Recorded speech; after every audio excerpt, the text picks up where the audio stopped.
Well, hello everybody, good morning. Thanks for tuning in to News 9 Live. I'm Kabir Naqvi. Joining me here in the studio is my colleague Varghese P. Abraham, and what we're essentially up to every day at 8 a.m. is to take a look at the overnight developments. What are some of the top headlines suggesting? English newspapers, Hindi newspapers, newspapers from down south. What are some of the tabloid headlines also suggesting? And that's not all. We're also going to be taking a look at what the social media is abuzz with. X, Instagram, Facebook. There's a meme. We've got a meme lord, and there's a visual that's going viral. We'll put it up there on the big screen. Meanwhile, we got here a little early in the morning and have jotted down a list just for you guys to catch the news pulse of the day.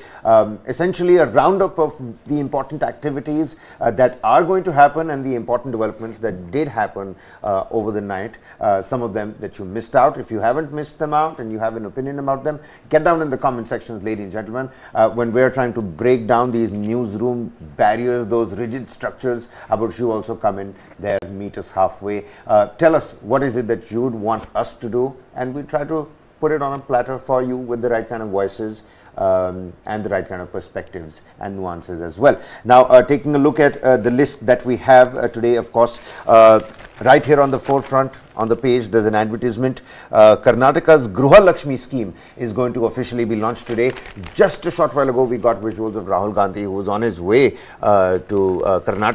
But that is not the only thing. You have another women's scheme also that is there, and this time by the central government. This is the central government. And sorry, the Madhya Pradesh government, I think. Absolutely. This is the Madhya Pradesh government, a model of women's empowerment, Madhya Pradesh. MP excelling in education, health and gender equality. And let's not forget, these are some of poll-bound states, and LPG price cut is something that we look at as well. Telangana, Rajasthan, Madhya Pradesh, Mizoram, and also, of course, you have the general elections of 2024 as well. So that is something that we'll have to look at. A couple of engine failures in Indigo flights. So all those people out there who are trying to book their flights or their journeys, well, think twice, because those Pratt engines stalling in Indigo Airlines, that is something that's going to be our focus. I'm taking a look at this particular news piece. It says, "Eye on Andhra polls, TDP chief backs caste census." You know, the central government trying to back Jagan Mohan Reddy over TDP.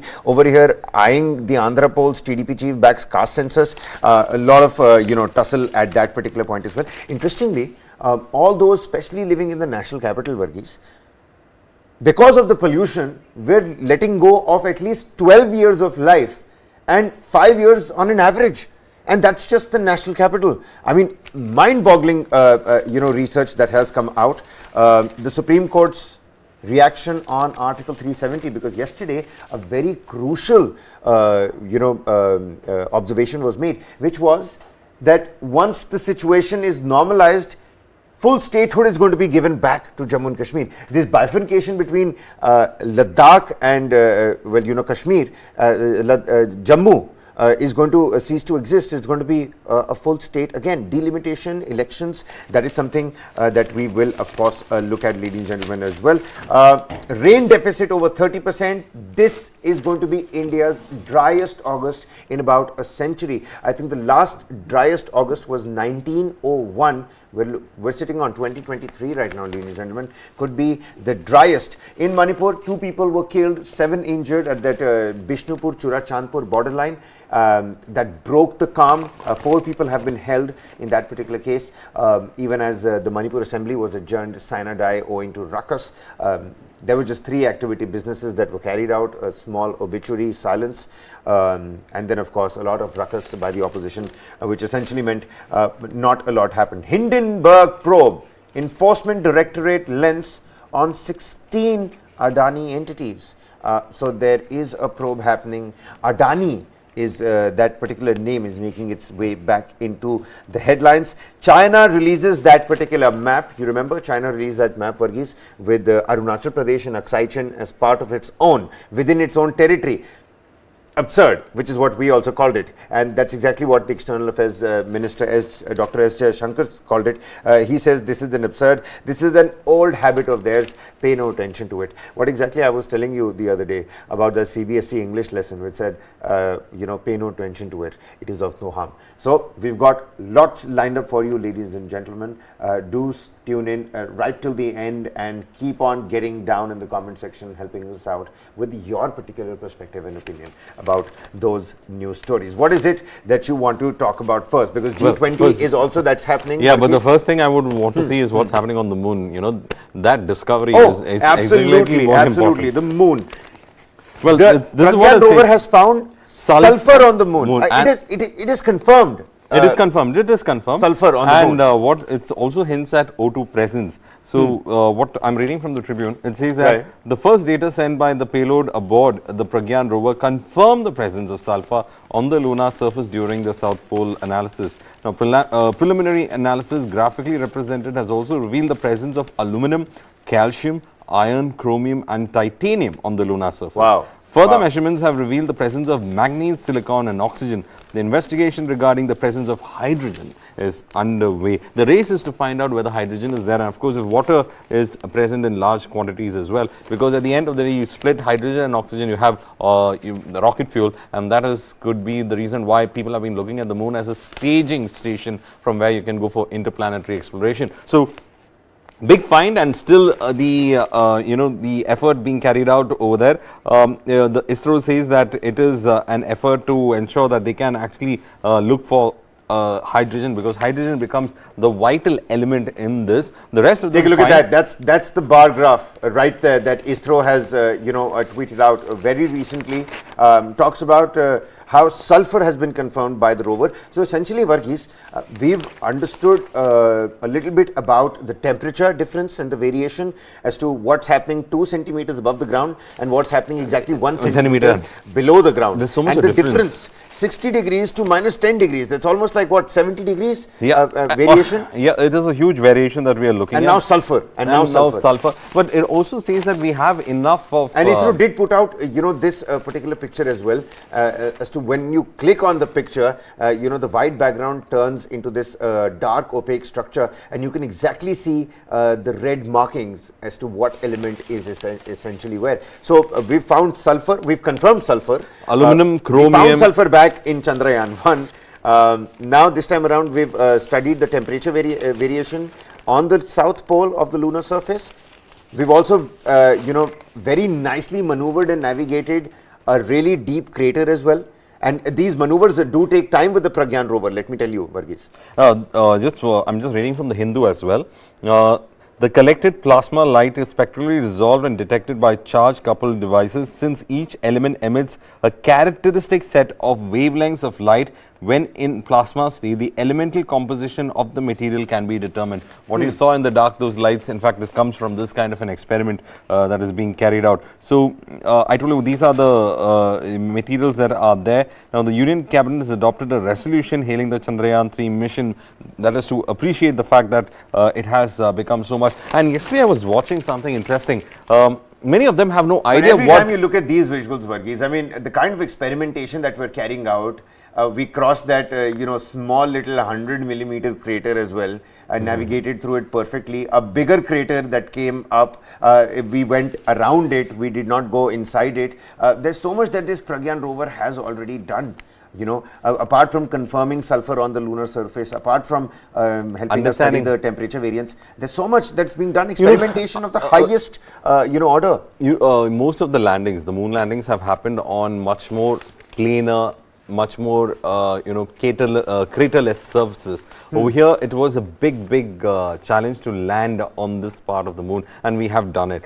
Yesterday I was listening to some of these international scientists saying that what is the impact of the kind of analysis that they are going to get from Pragyan. So they were saying that for the first time they have an idea as to what is the composition that is there in the southern part of the moon. Nobody had an idea about the poles. A lot of speculation keeps going on. You tend to first put out that theory saying that this could be it, and then you're getting getting some kind of data that actually tries to concretize that theory. Most of them were actually speaking about it is high time that there is an international crew on the moon and observatories that are set up, and probably look for colonies on the moon as well in the later stage. But as of now, just like we have in Antarctica, where everybody is agreed and having their research posts, we should have research posts on the moon internationally acclaimed, and should be for everyone to do their experiments and for scientific reasons as well. But right now, when they look at the kind of elements that we are discovering over there, it looks like the moon is rich, very rich with a lot of these elements. Rich,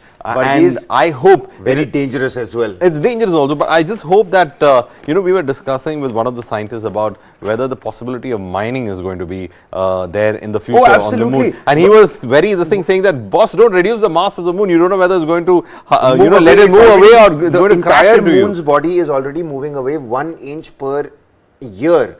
At that rate, if you take out something from the mass of the lunar body, or you put on the mass of the lunar body, you don't know what's going to happen. What is the effect? So he was interesting enough speaking on those lines, but when I see the kind of elements that we are looking at, like aluminum, chromium, titanium of course used for industrial purposes, surface. And it is going to be a little difficult trying to figure out whether in the future, that is in the far future, whether we are actually going to discover the possibility of mining operations there. And another thing, we are Varghese, we are, and I'll tell you why. Because militarization of our lunar missions is going to happen very soon.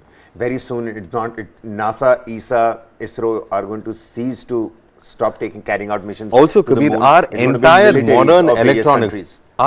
modern electronics is dependent on rare earth minerals, and China has a hold on rare earth minerals across the world. They have been buying they have their own, in their own territory they have enough and more, and now they think they've depleted it because of the rapid expansion that they saw. Now they are actually buying out areas where they have discovered rare earth minerals. So moon could have a lot of rare earth minerals, and that would be what I would say the staging point for something, because fundamentally we are going to go an electronics driven world, and therefore you require these rare earth minerals. So as you pointed out, militarization is a high possibility, because the moon mission that China plans is actually a military civilian project that they are putting, or the space agency project that they are putting out. You know what, even as we wrap this up, that our Pragyan rover has confirmed sulphur on the moon.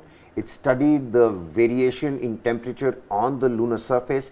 It's carried out pretty much everything it was supposed to, and it's doing much more with quite top-notch, hefty grade scientific experiments and payloads that it was fitted with. It is doing the job it was intended to. Lot more exciting days to come, Varghese. But Varghese here talking about the Chinese aggression.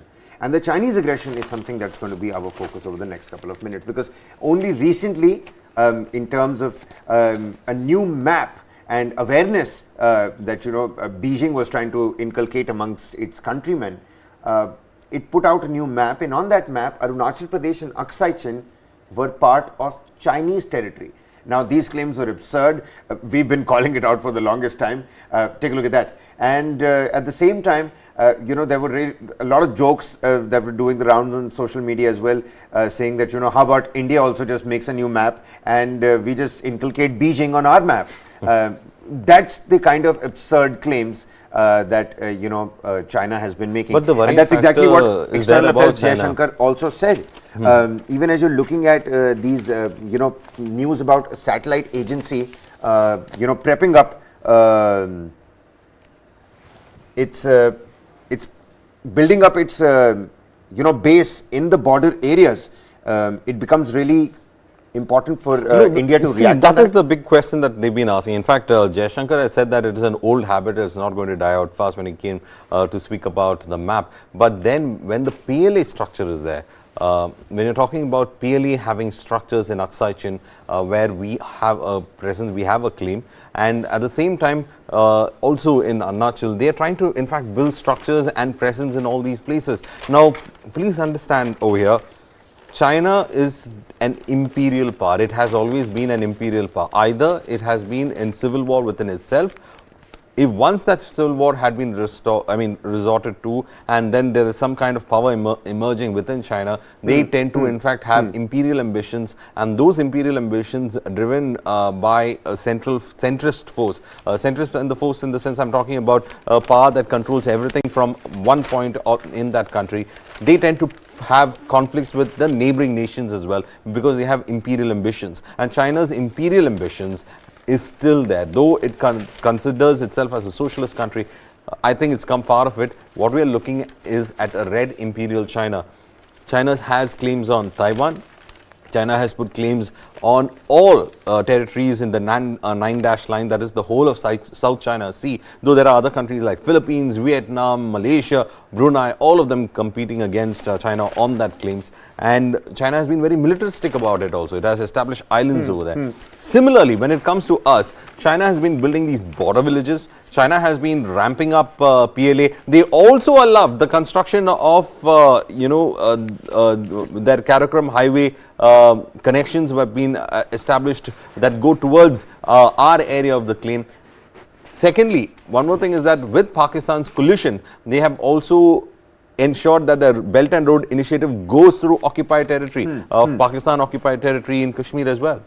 Well, absolutely. So, even as we're playing out those visuals of Xi Jinping and Prime Minister Modi, because it's important to note that both of them met at the BRICS summit. They're again going to meet at G20. But again, all of this is happening ahead of G20. China released what it called the 2023 edition of the standard map of the country, showing Aksai Chin and Arunachal Pradesh within its territory. Map released by China's Ministry of Natural Resources. Also in April, Beijing had announced standardized geographical names for those 11 places, what Varghese was exactly talking about, in Arunachal, including nondescript peaks and forest tracts. Now, S. Jaishankar says, China has even in the past put out maps which claim the territories which are not China's. This is an old habit of theirs. Making absurd claims does not make others people's territories your own. Rahul Gandhi has reacted on this particular aspect. Let's take a look at what Rahul Gandhi had to say, even as he's on his way to Karnataka to launch the Gruha Lakshmi scheme. Rahul Gandhi's perspective on China's absurd claims. पूरा लद्दाख जानता कि China ने हमारी जमीन हड़प ली, तो ये map की बात तो बड़ी गंभीर है, मगर इन्होंने जमीन तो ले ली है, तो उसके बारे में भी प्रधानमंत्री को कुछ कहना चाहिए. Well, so Varghese, important to note here that he is saying Pura Ladakh janta hai. You remember he was on his motorbike speaking to people in the Leh main market, at all these places, visited Kargil, the youth over there as well. So fitting in that angle over there as well, that I've visited that place, okay. But he's saying that all of Ladakh knows that, China is gaining territorially in that particular region, which is of grave significance to our security and foreign policy. My big question is G20 is happening, and if China is becoming very aggravated about it, then I think the call should be out there that China needs to be called out for what they do, because at a G20 meeting, it looks like the intention of China is also to aggravate India at the same time. It doesn't want India to hold the G20, or maybe probably it wants to create furore within the G20, because see, look at China. China wants to become the preeminent power in Asia. It doesn't want any challenges to its power and its ability to, project that power. So, if that is the case, why on earth would it let India, in fact, prosper? Why on earth would it let India challenge it? This is the question that we have to, in fact, focus on this when it comes to the issue about China. China map comes just ahead of Xi's India trip. India, however, has always responded by asserting that the state is and will always remain an integral and inalienable part of India. Talking about, of course, Arunachal Pradesh and the Aksai Chin. The timing of the latest release is suspect, as it comes just before Chinese President Xi Jinping's visit for the G20 summit and days after his informal conversation with PM Narendra Modi, a major faux pas over there as well. Now, the talks were seen as an effort to break the deadlock in the military standoff in the eastern Ladakh area before Xi's visit, but it seemed to come unstuck days later, with both sides differing even on who proposed the meeting.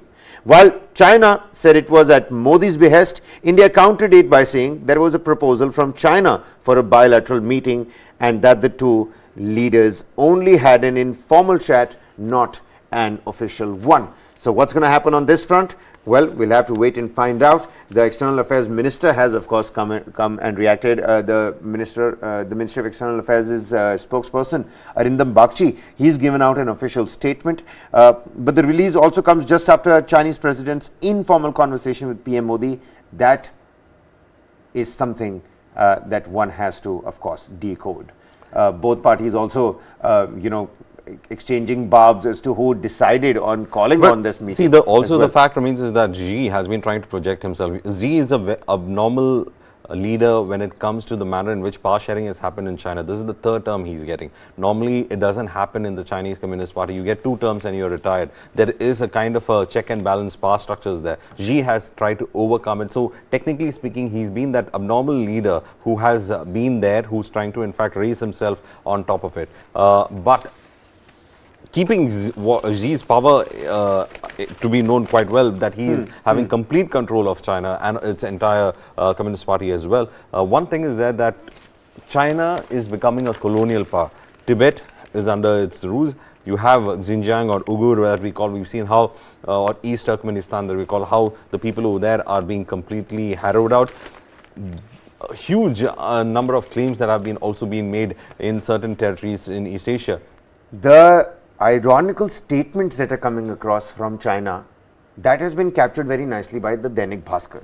The Dainik Bhaskar says, चीन लद्दाख में पीछे हटने को राजी, पर अरुणाचल को अपने मानचित्र में दर्शाया. So on the BRICS summit, you say that you're ready to, talk about de-escalation and disengagement, and just days later, ahead of G20, you're putting out this map. Basically, what's up, boss? Is the question. No, this is, I mean, any. And you're right, at the G20, maybe China should be called out. Yeah, I think G20, they should be called out. And see, we can look at, maybe China is looking for an incident in G20. That is why it's trying to, in fact, raise the bar over here. PLA build up, you're talking about the map coming in just ahead of it. It wants to just prove the fact that India is not capable or mature enough to hold a meeting like this. So I think India, having to have seen what China's game plan would actually be calm about it and let G20 happen, after which India will make those statements and requisite posturing as well. But Kabir, as I always say, you need to engage with your enemy, but when it comes to China, you engage with China, but keep your powder dry. You don't know when you need to light that fuse on that powder to keep your enemy away. Absolutely. An enemy is an enemy. All right, ladies and gentlemen, let's shift our focus over here. People are already talking about how the climate has gotten so, humid. People are talking about bahut chip ho raha hai, it was just raining, the spell of rain and the destruction, devastation that it brings as well. This time around, the record rainfall that the national capital also saw. I mean, it was a deluge like scenario. Now, get ready to stare at the driest ever August. That's the climate crisis that we're looking at. Since 1901. By Tuesday morning, since 1901. Since 1901. The driest August since 1901. By Tuesday morning, the country had received 160 mm of rain this month. Never has the rainfall figure for August been less than 190 millimeters. What are the likely implications and what is the outlook for the upcoming month of September? Amitabh Sinha has put out a real nice explainer on it. It's called Explain Climate on the Indian Express. A lot of other papers that are carrying this particular news as well. Now, August is the second rainiest month in India after July. In a normal year, August sees about 255 millimeter rainfall over the country, accounting for about 22% of the annual rainfall, which is a totality of about 1160 millimeters of rainfall. July is the rainiest month, which accounts for a little over 24%. So not a lot of big difference over here. August accounts for 22% of the annual rainfall and July 24%. This time around, 190 mm, which is the base mark for every year for the month of August in terms of rainfall. This year, we're looking at a bare 160 millimeters of rainfall. So climate crisis is certainly real because sometimes it gets too rainy, you can't control it, it gets too much. Otherwise, it just gets too dry. Take a look at those visuals. Also, Kabir, this time when we look at the rain pattern, have you noticed one thing? Areas that we don't expect rain to be that high are witnessing huge rainfall. And when areas that are required to get that kind of rainfall, well, those areas are becoming dry. A lot of states have deficit rainfall in the south, while a lot of states in the west, north, they are having more than expected rains, and it is above average in certain places, resulting in floods, flash floods, landslides. I mean, so the irony about the rain play itself is fact that climate is changing, and are we prepared for it? Because if certain areas where we depended on certain kind of food to grow, and if those areas are actually crops are going to fail because of deficit rainfall, I think alarm bells are going to ring. Absolutely. And you know what, what Amitabh Sinha has put out in terms of information, it says after good rainfall in July, El Nino effect on monsoon. But some startling data over here. It says driest states this August, and take a look at this. In Gujarat, this year in the month of August, the rainfall was just 20.9 mm, when the period normal is actually 206.1 mm. This is an 90% efficiency in its normal rainfall. In Kerala, 46.4 mm rainfall this August, when it usually gets 421, another 90% deficiency in rainfall. In Rajasthan, 30 mm when it usually gets 150 mm. Karnataka, 52.7 mm when it usually gets 206. The same goes for Punjab, which got 55 millimeters of rainfall when it usually gets 141. Haryana gets 58, got 58, usually gets 140. Delhi gets 180, this time around got 87. So another 50% deficiency over here as well. So the lowest deficiency marker is also 50%. Aadhi barish hui nahi is August. Mind-boggling, appalling stuff. When just a couple of months back, there was record rainfall. Yamuna was in spate. People had to let go of their homes. People lost so much up in the hills because of the rains, the landslides, and the destruction. So many people have lost their lives, let alone damage to property. That's what I'm saying. How do you explain this rain pattern? It's very difficult to explain this rain pattern, and we have to understand that climate change is for real, and it's going to pinch our pockets, it's going to pinch our exchequers, and we have to do something about it. It's high time we moved out of fossil fuel driven. What do you suggest? What do you suggest we do here? See, the thing is that we have to look into innovations. We have to start cooling the planet. We can't let it go, have this huge fever of every year trying to figure out whether it is increased. The temperature, average temperature increased by 1 degree to 3 degrees. It says here September's, next year's rainfall is going to be very key. With 2 days of the month to go, countrywide rainfall in August stood at 160 when it usually gets 190 on an annual note. 33% below normal. This is the actual figure. It's the driest month of August was recorded in 2005 when 191.2 mm of rain was lodged, which was 25% below. So it was 2005 when little bit drier amount was noted, but 1901, I mean, the monsoon is fluctuating. All India month-wise rainfall, June was -9% deficiency, August is -33% deficiency, and at 22 monsoon break days, there were from the 1st of July till the 30th of August, there were 22 breaks between monsoons. So it wasn't a constant monsoon, and that's also played its part over here, Varghese. Well, that's, those statistics are very crazy. Even when it comes to El Nino, most of the times it has a pattern when it appears, when the heating of the Pacific Ocean happens and then it changes the weather pattern across the world.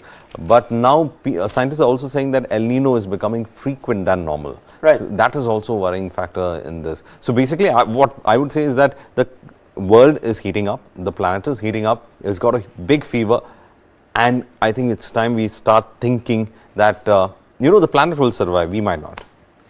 Well, I mean, isn't that what's going to happen in any case? The biggest problem with climate change is that we say that save the planet. The planet doesn't require saving. It is us that requires saving. All right. Absolutely. Ladies and gentlemen, let's shift our focus very quickly over here, because right here on the front page, you've got a news. It says, in the run-up to state polls, LPG price cut by rupees 200. Rates effective from today, ladies and gentlemen. Election gimmick, says the opposition. Let's break down this story for you. Let's tell you what were the prices earlier, what is it now, आपकी pocket पे कैसे ये effect करने वाला है, आपके household budget पे ये कैसे इफेक्ट करने वाला है. Let's talk about that as well.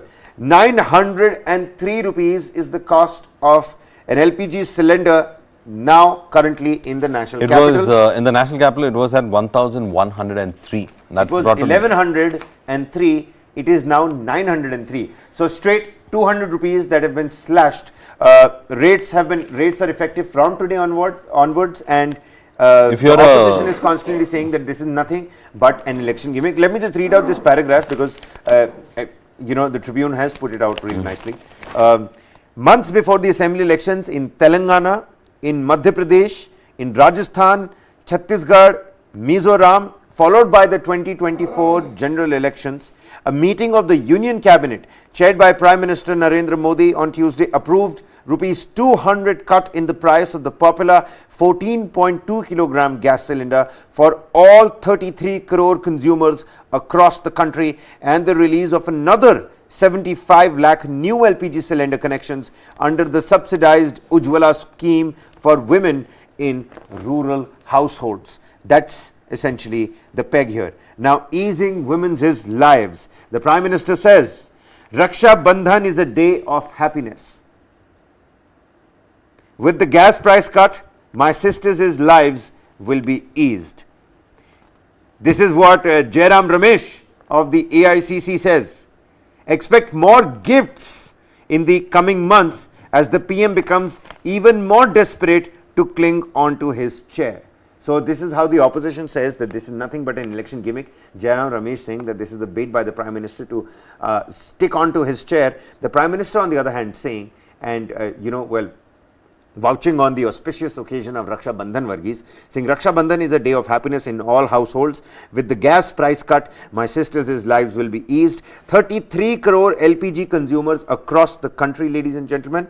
75 lakh connections on cards under the Ujjwala scheme. 9.6 crore, Varghese, 9.6 crore existing customers under the Ujjwala scheme. What's your opinion about it? Rates are effective from today, तो लोगों को फायदा तो हो ही रहा है. People are getting the benefit of it. But if you have to look at it under the political lens as well. These 4 state elections, the upcoming big general elections. That is what is it an election gimmick or not? Jairam Ramesh saying more gifts are coming. You know, when you actually started reading about this, interestingly, you know, fuel and gas prices keep dropping ahead of poll season. Right. After poll season, international market pressure tends to automatically lift up these prices again, back to square one, because the poll season is out. I'm just going to ask, you know, everybody that is on the stream right now, what's your opinion about this? Do you think this is really beneficial for the people, the 200 rupee price cut, or do you think this is an election gimmick like the opposition is putting it? Jairam Ramesh says expect the central government to put out more gifts in the coming days as the central government is going to become more and more you know, clingy towards their own chair. On the other hand, the Prime Minister, I mean, you can't deny the fact that it's so nice to hear the Prime Minister say stuff like that on an auspicious occasion, just like the Raksha Bandhan, saying my sisters, मेरी बहनों के घर उनके चूल्हे को आग मिलेगी, उनका चूल्हा चलेगा, मेरी बहनों को सहायता होगी. I mean, you know, I was listening to what the Prime Minister was saying. Kabir, in any household, the women know the budget really well, and gas prices of going above the roof has been a very much of an irritating aspect to a lot of them. I think finally the government has realized that aspect, because when gas prices go up, automatically a lot of things go up, and women have been complaining about it, and they have the ability to effect change in voting patterns also based on the fact that they are angry about gas prices. So they've taken a step very close to the elections, and I think it will pay them dividends. But is it going to be sustainable in the long run? Because see, we have moved away from a subsidized kind of an understanding on gas prices, on fuel prices. International markets will dictate terms. Okay, so after the elections, probably for the elections you might be able to subsidize, but after the elections, you know, it is anyone's guessing game that is there. So if the opposition says it's a gimmick, they have reasons why they say it's a gimmick at the same time. But then at least finally the government has realized that women can influence the manner in which voting could take place. They could influence communities, they can influence the manner in which the male person of the household can actually vote, because prices of gas, I mean, when it comes to the price of cooking gas especially, women are very, very, very sensitive about it, because it is something that can just jack up the home budget. Absolutely. It's the center of the kitchen, and the kitchen is the center of the household budget, isn't it? So something that goes off and in the kitchen, also understand, the household budget goes off. You know, the Indian woman is an evolved woman, in the sense that she might be a working mother, she might be everything. But I'm not putting them into any of this thing, because women have achieved more than that. So they are a thinking group, and you have to in fact go ahead and address them at any cost. And of course gas prices is something that they keep to their heart, because I'm 100%, you ask most of the men in the house, they wouldn't know how much the gas price would be, or what the vegetable price would be, or anything like that. They wouldn't know what the groceries would cost also. Since the women who handle about it, they're very price sensitive about it. Finally there is some movement on that front. Right. So 903 in the national capital, 929 rupees in Kolkata, 902 rupees in Mumbai, and 918 rupees in Chennai, just to give you a little bit of a breakup of what it looks like in terms of pricing across the country. Now, of course, giving you a little recap of what happened in terms of Article 370 yesterday as well. The Supreme Court has asked the centre for a roadmap to restore statehood of Jammu and Kashmir.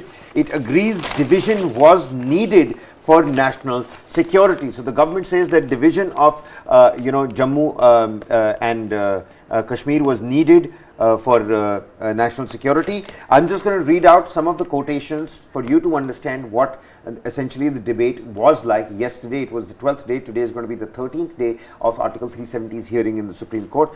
Restoration of democracy, very important for survival of nation. Equally, restoration of democracy is a very important component for the survival of the nation. We are conscious of the fact that these are matters of national security. We understand that ultimately the preservation of the nation itself is the overriding concern. Why is it not possible for the union government to say, as there is an extreme situation in terms of national security, it wants for a certain period of time to create a union territory? But this is not a permanent feature. One cannot lay down a strict time period, but I think the government has to make a statement before us that the reversion of the union territory to a state will take place. This coming in from the SC bench. Now the Supreme Court has flagged green concerns on GM mustard as well, completely different topic, but in terms of Supreme Court, I think the Indian Express has put it out really nicely. It says, before Supreme Court in Article 370 case, constitutionality of CO 272 and CO 273. Now validity of CO 272. What are the key grounds of the challenge? Number one is validity of CO 272. The petitioners argued that Article 370 had become a permanent feature of the Constitution that could not be made inoperable. Senior advocate Kapil Sibal argued that the provision is referred to as temporary provision, not because it can be terminated by the President, but because the provision gave the Constituent Assembly of Jammu and Kashmir the power to recommend changes to Article 370 until the state's constitution was enacted. Once the Constituent Assembly ceased to exist, which it did, the President could not have by order revoked Article 370, is what Kapil Sibal argued. Now the petitioners also discussed Article 147 of the Jammu and Kashmir Constitution, which states that no bill or amendment seeking to make any change in the provisions of the Constitution of India as applicable in relation to the state shall be introduced or moved in either house of the legislature. I'll read out point number 3. The petitioners argued that since the J&K Constitution explicitly prohibited even moving any bill to change the application of the Indian Constitution of the state, CO 272, which is the President's order of 2019, cannot confer on the Legislative Assembly power to recommend abrogation of Article 370. Therefore, neither the J&K Assembly nor the Parliament could have undone Article 370. Point number 4, ladies and gentlemen. In the second part of that argument, a case was made that Article 367 has inherent limitations to be used to issue CO 272. The petitioners argued that an interpretative provision cannot be used for what is virtually an amendment, which essentially means the political will of the people being carried out through an executive act. Now, the validity of CO 273, just one point, take a look at this. The petitioners argued that Rajya Sabha cannot assume powers on behalf of the governor even under Article 356 that the Legislative Assembly itself does not have. Article 356 states that during President's rule, powers of the legislature of the state shall be exercisable by or under the authority of the Parliament. Sibbal argued, quote unquote, if you in principle say that Parliament can invert itself into a constituent assembly, then where do we go on from there? Forget about this case. I am far more worried about the future of this country. So, that's the recap. What Sibbal was trying 370. to argue is that if the Parliament is going to become the de facto legislative person, then one of the things that, I mean, the Parliament de facto legislature body, if the local legislature is under suspension, then the issue is that what he said, that they can assume the powers of other state legislatures as well. That's why it's not only a case about Jammu and Kashmir, but also about whether other state legislatures' powers also can be subsumed by the Parliament. That is an aspect that he has raised. But interestingly enough, one small thing that I also noticed when we are talking about it, on seeing a time frame, when we said that the Supreme Court wanted to in fact have a time frame on whether it will be made into a state, we are conscious of the fact that these are matters of national security, and that's why we don't want to bind you down to the timeline. Is there some time frame in view? Basically, they're saying that, of course, we're not expecting an immediate timeline. Statehood. Yeah, you But have come to, out with a timeline. Basically, Yeah. if you are talking about timeline. But also, Kabir, now there is this contentious question about how Ladakh will it remain still a union territory, or only the union territory of Jammu and Kashmir will have the potential to become a future state. That, I think, Absolutely. Those are questions that now, of course, the Solicitor General will have to answer again today. Rolling coverage, tune into News 9 for rolling coverage right out of courtroom number 1 of Supreme Court. I.N.D.I.A group, the alliance, is meeting up today. There is seat sharing and regional parties in I.N.D.A alliance. The seat sharing is on the agenda today. What do you think is going to happen on that particular front, Varghese? I think right now none of them, of course, going to fight. They're going to show this unity kind of a graph. But I think over here the Congress was going to in fact try to push for some kind of an accommodation with all the parties, especially in areas where they are quite strong. Because see, the Congress has been trying to re-engage itself in areas where they have been thrown away by regional parties. So they're trying to have that kind of a presence, even if it's just 1 seat or 2 seats where they can actually get or gain somewhere. They would want their presence be established. In Bihar they were nothing, but they got 25 seats. If you've forgotten already, it's called the Indian National Developmental Inclusive Alliance, a cohort of several opposition parties formed to challenge the BJP, readies for its 3rd meeting in Mumbai. A proposal for formation of regional or state-wise groups will be moved to sort out seat-sharing troubles that are likely to surface ahead of the 2024 Lok Sabha elections in the states where 2 or more parties from the opposition alliance have a lion's share. Now, Shiv Sena UBT, this is parliamentarian from the Shiv Sena UBT that says that there are 2 or 3 states where we will have to discuss the seat sharing formula carefully. It is obvious that when 2 or more allies of the I.N.D.I.A are there in a state, there could be some friction.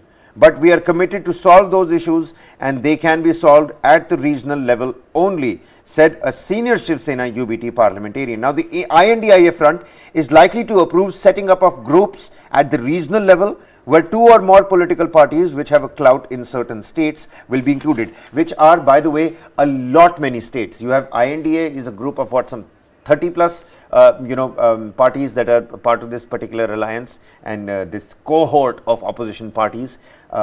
There is going to be friction for sure. No, not just 2-3 states, but in many states. But there is an overriding factor why they came together. So I think they are trying to also discuss this issue, much before the 2024 polls. And I think it's a welcome step when it comes to them trying to actually dish out or iron out their differences.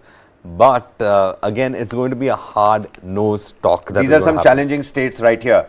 According to another senior Congress leader who has been part of the UPA government, few states such as West Bengal, which has TMC, Congress and the left, Kerala, which has Congress and the left, and Punjab, which has Congress and the Aam Aadmi Party, the National Capital, which has Congress and the Aam Aadmi Party, and Maharashtra, which has Congress, Shiv Sena, UBT, and the Nationalist Congress Party. They all might throw challenges in terms of seat sharing formula. Have you noticed in these places the Congress is actually technically in opposition to the regional party, or so that is going to be the challenge. How do they actually win it out and campaign it out? So the regional parties and the seat sharing formula, that is certainly on the agenda, ladies and gentlemen. I.N.D.I.A group is going to meet up very soon in Mumbai, and we'll have to wait and watch, because it's going to be quite interesting as to what happens in West Bengal, what happens in Maharashtra, what happens in the national capital, what happens in Kerala, and what happens in Punjab as well, because the Aam Aadmi Party over there with the thumping mandate, I mean over there at least, unhi ki chalegi, aapki nahi chal payegi wahan par. Let's see, I mean it's going to be interesting negotiations. Absolutely. In terms of Pratt engines, and it's important we talk about Pratt engines and Indigo Airlines, ladies and gentlemen. We all use the aviation sector.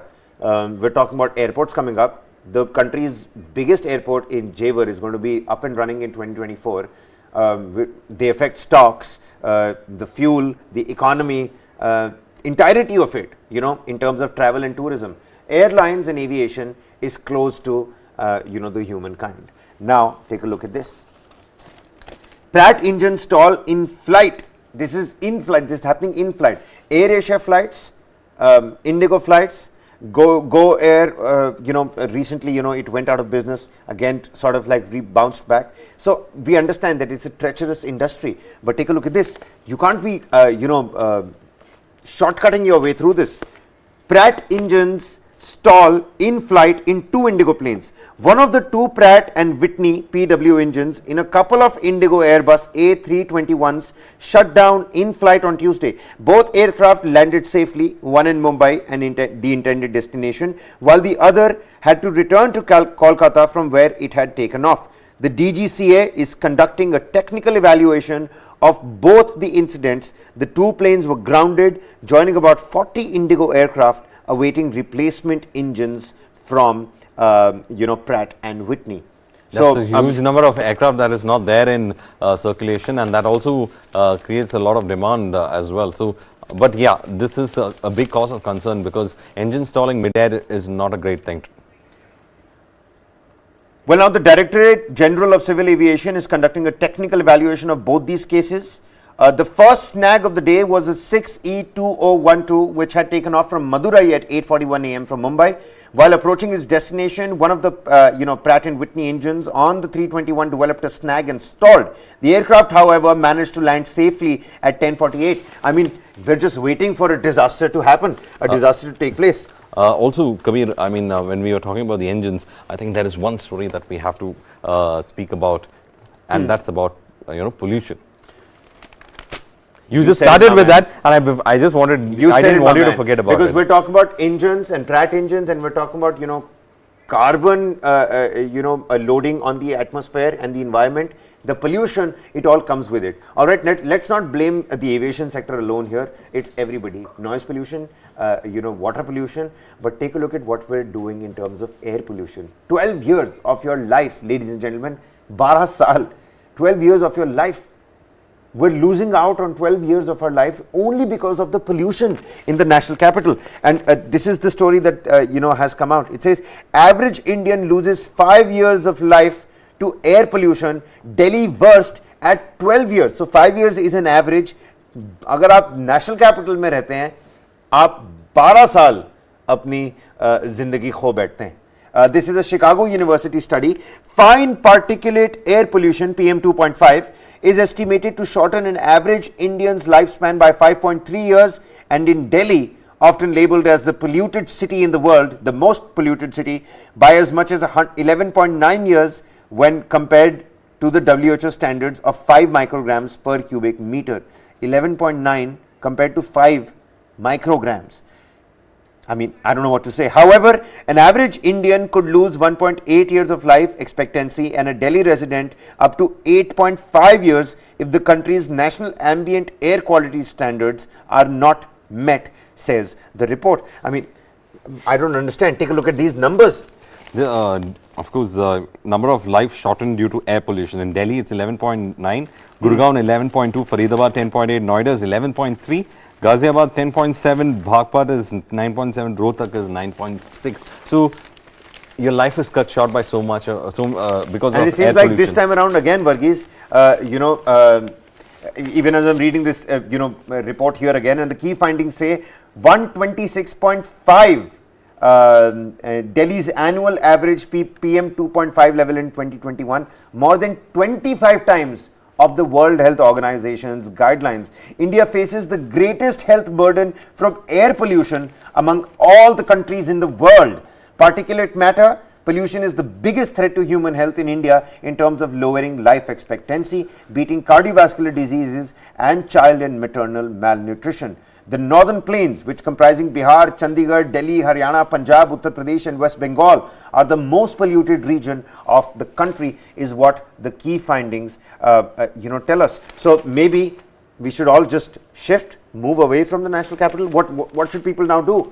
Ghar chhod ke chale jaye? No, we have to look at solutions. For example, the Chinese have been able to create these air purifying towers, huge ones, and of course you are going to burn coal to actually power them, but they give you a localized kind of a system. So you have to look for solutions. One is that we have to promote EV, at least to bring down 30% of your air pollution. We must promote EV as an option. Electric vehicles as an option should be done. And I think also when it comes to public transport, that is also something. Basically, we have to go on an electricity driven kind of a system.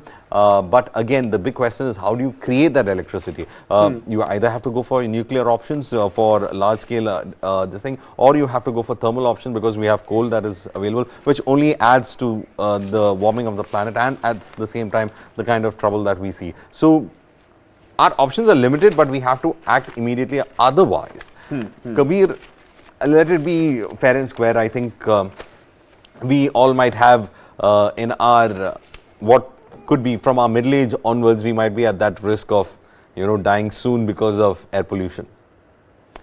Well, all right, let's quickly shift our focus. An interesting headline here in the National Daily Indian Express. It says, "This is how drugs end up in Goa." So you've got LSD, which is another artificially made drug. LSD in books, it's a hallucinogenic, and cocaine in shipping containers. This is how drugs reach Goa. Pavneet Singh Chadha is the man behind this particular story. Cocaine sourced from South American countries via the sea route, hidden inside shipping containers, Varghese. LSD paper concealed in books, stuffed into luggage on flights. Hashish trafficked from Himachal Pradesh and Nepal through rail and bus, and a village in Maharashtra used by drug traffickers to receive consignments. These are just some of the ways drugs are making their way to Goa. This the Indian Express has learnt.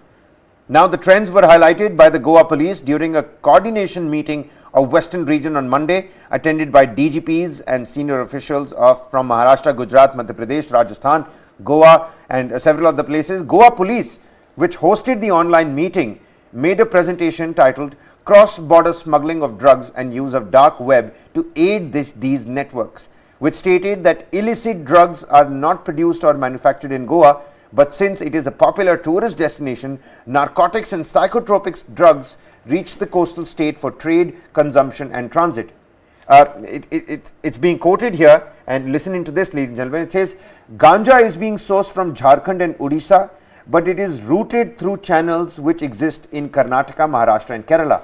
LSD crystals are brought in luggage and converted into liquid form by diluting it with spirit or alcohol. In a few cases, source of opium has been tracked to Madhya Pradesh as well.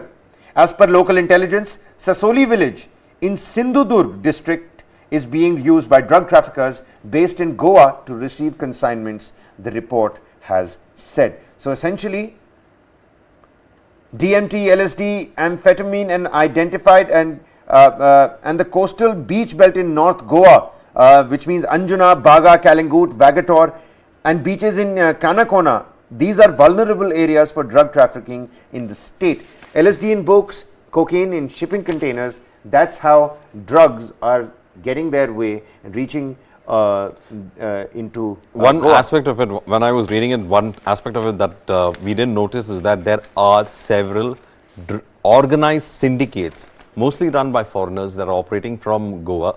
And these foreigner operated drug syndicates are the ones who are actually getting the entire drugs sourced from across the world. And as you rightly pointed out, since it's a huge tourist destination, it is a readily available market for these drug peddlers, and that is what is leading to this network. So interestingly enough, drugs is not manufactured in Goa, but it has become the hub, as it has become the largest probably importer of if you can say in those words, it becomes the largest illegally imported place for all these drugs. Well, absolutely. You know what? Several other interesting stories that I did find out. Of course, G20 is something that we have to look at. I'm being prompted by the control room that G20 decorations is something that we have to look at, but that's not all, because I'll tell you what, and I'll show it to you. That's exactly what I was looking for and forward to as well. In terms of G20, the National Guard has been brought in. That there are traffic curbs in the national capital, and the NSG has been brought in for security as well. And it's important that the NSG has been brought in vis-a-vis all the absurd claims by China in terms of the map. But the US ambassador has given out a reaction. Let's first quickly listen in to what the ambassador has to say, and then I'll tell you exactly what the NSG has been brought in for. Equally both directions, because I dream of a day in which we have many more American students coming to India. It's a way when we can, I think, very proudly continue to get to know each other. This is a really beautiful day. We have seen demand unlike anything we've experienced, and each year we say that, right? So last year, busier than ever. This year, going around the country, we've seen so much demand for Education USA's university events, because there's so much excitement about what I think is this moment between the United States and India. Indians in India know Americans in America much better than America and Americans know India and Indians. But that's beginning to change. Every business, every student, every government person in Washington's like, tell me more about India. So I feel like I'm kind of at the right place at the right time. But my journey started long before this, when I came here first as a 14-year-old. I was just a high school student. But I returned here as a university student when my college roommate's father became the United States ambassador to India. Coincidence. I didn't know him beforehand. You just get a roommate assigned to you. And he said, do you want to come to India? And I came on a second trip that really changed my life. Because when I returned to New York to go to school, that's when I said, I want to study all things Indian. Started studying Hindi and Urdu. Started, looking at the classic religious and cultural texts of India and South Asia. And I even was going to study here my junior year abroad. I got accepted to an American program here that Antioch College has in Bodh Gaya, of course, where Buddha was enlightened, a Buddhist studies program. But politics got in the way. I ran for student government, got elected. I said I have to fulfill my campaign promise, and I stayed in New York, and the dream died. But the dream's alive again, because I'm here as ambassador now. Well, Alec Garcetti over there talking about that cool anecdote of his that, it was never planned, and coincidences do happen. He visited India way before he himself is now the United States ambassador. But the G20 summit, the National Security Guard has been brought in to deal with contingencies. From artificial waterfalls to various art galleries and these underpasses and flyovers turning into an art gallery personally for all these artists. The National Security Guard, the country's premier counter-terror force, is being brought in to deal with contingencies and threats including chemical, biological, radiological and nuclear CBRN attacks during the next month's G20 summit. The NSG's house intervention team, which is the HITS, the HITS, and sniper teams and its bomb disposal squad have been asked to conduct anti-sabotage checks at all G20 venues. Sources in the security establishment said NSG has also been asked to deploy its anti-drone teams as part of multi-agency employment of assets and will work closely with the Air Force as well. The entire spectrum of the expertise of the NSG will be employed by the Ministry of Home Affairs for security during the G20 summit, which is this particular remark coming from a senior security officer himself. The NSG, in coordination with the Delhi police and other security forces, will be deploying for anti-terror, anti-sabotage and anti-drone tasks, as well as to meet any CBRN contingencies. CBRN, again, chemical, biological, radiological and nuclear attacks during the next months and upcoming G20 summit. So those 3 days, the NSG is going to be on its A game essentially, and the sniper teams, I'm sure they're already carrying out drills. Security aspect is very important. The central Delhi is already very secure. When you're talking about right the now. top leadership of the world, of all those very important economies being there, of course security is going to be a vital aspect. It's going to be a coordinated effort on the part of securities of teams that are coming along with these delegates as well. So NSG has got a proven track record about it, and I think that is what they are trying to highlight about the fact that the NSG is taking up, is to say that there is confidence when they take up the security aspect.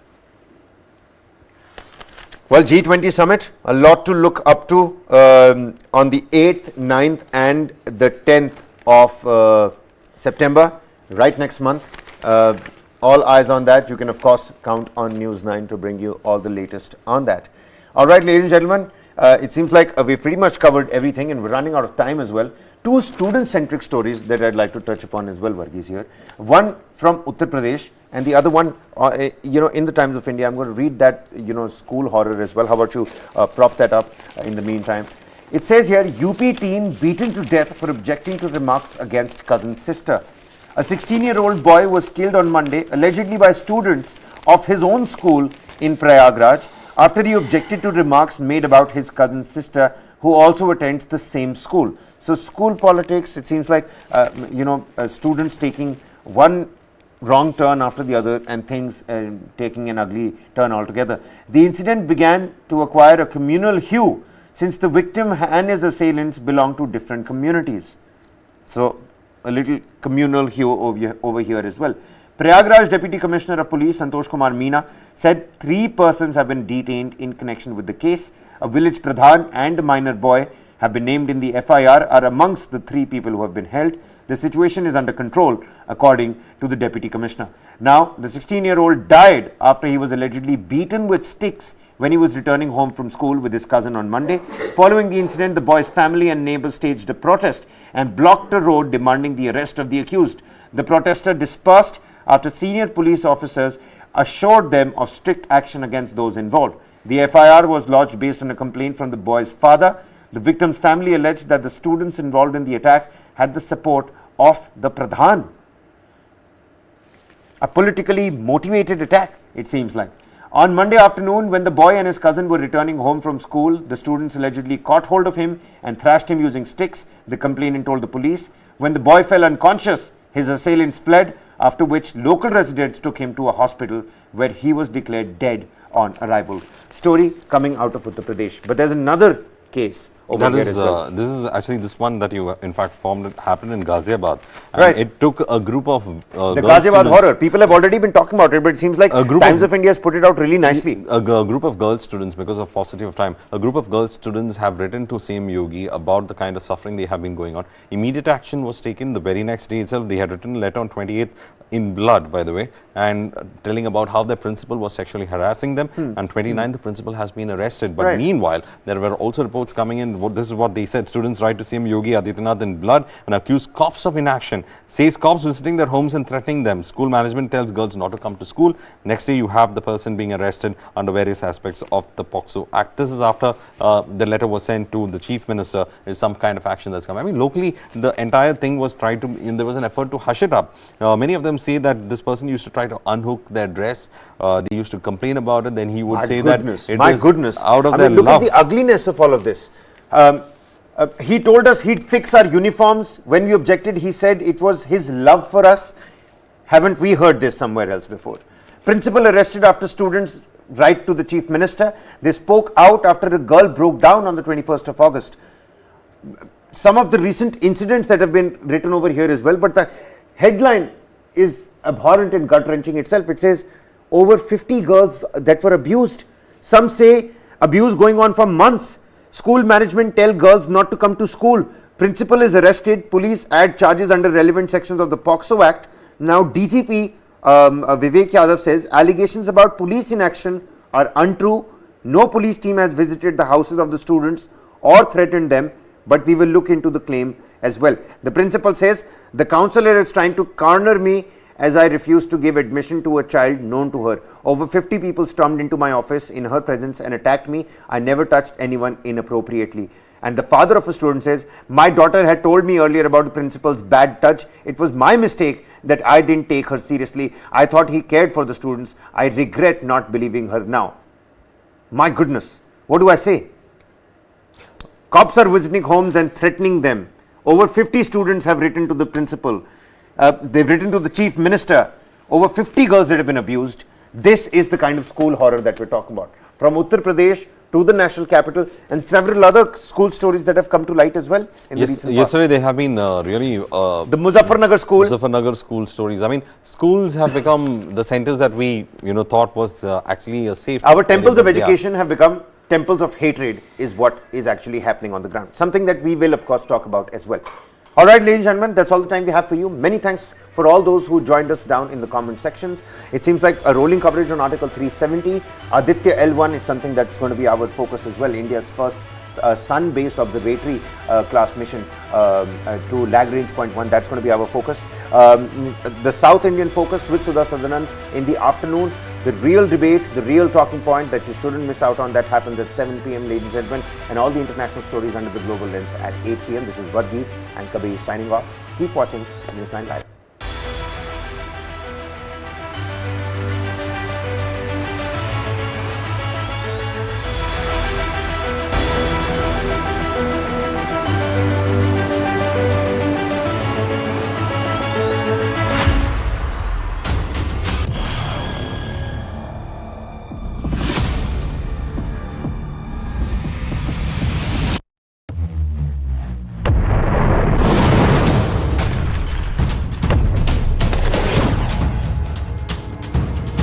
He thought he could outlast us. And 1 year later, the evidence is right here in this room.